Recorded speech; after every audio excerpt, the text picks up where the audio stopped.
racing at York for the Dante meeting, where the headlines were grabbed by two contrasting trainers. Aidan O'Brien, who up to this week has had a wretched start to the season, came back to form with a bang as he won the Dante Stakes with Kate Blanco. O'Brien now has the two market leaders for the Derby, with Kate Blanco a second favourite behind current favourite St Nicholas Abbey. It was also a profitable week for Henry Cecil, whose horses are hitting top form at just the right time. Cecil saddled 4 listed or group winners, 3 of those coming within 30 minutes of each other on Friday. So Paul, we'll start with that man Henry Cecil, and in the Major Oaks trial on Wednesday, won it with Aviate.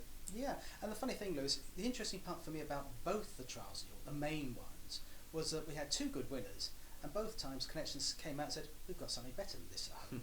Work that out for yourself. But going back to Aviate, for me she did absolutely nothing wrong in the Musidor.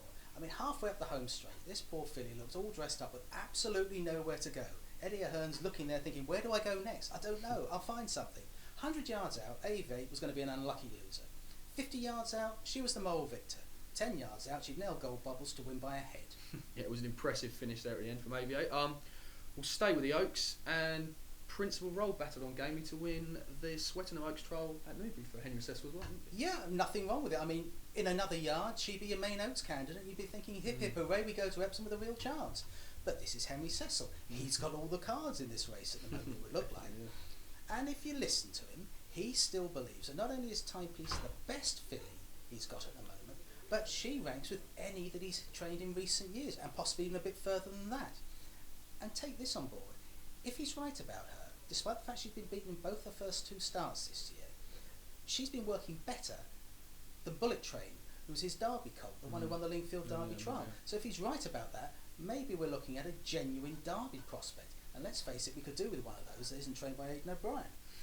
Yeah, just staying on the subject of Aidan O'Brien, we'll move on to the Derby, and as I mentioned, Kate Blanco put down his claims for Epsom with an impressive performance in the Dante. Absolutely. I mean, we went into that race and all we were all hoping for was a convincing winner of the Dante, and we got that. And then what happened? Aidan O'Brien and Johnny Murtagh both say St Nicholas Abbey is the one for us. Well, let's look at Kate Blanco for a minute. He's won the Dante by 3 3/4 lengths in a good time. Okay, some of the horses didn't perform, but look at the time. Now, Workforce. He didn't quite perform, probably the ground. Also, it was only his second run in his life, a bit green. And okay, we can write off Chabal's run.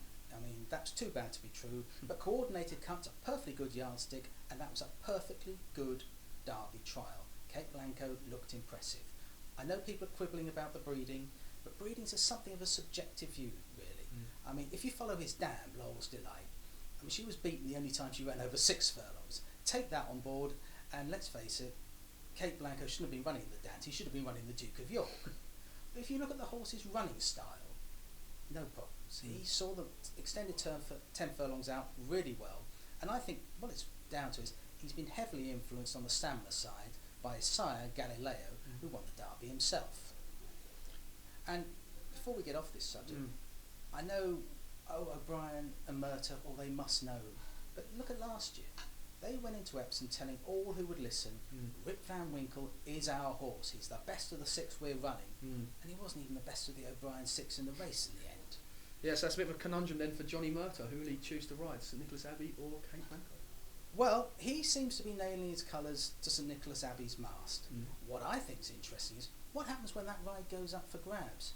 For example, how might the markets react if when it comes to it, Murtagh pits St Nicholas Abbey and Kieran Fallon gets the call for Kate Blanco? Yeah, it should be interesting if Fallon decides to take that ride. So Paul, I'm going to put you on the spot here.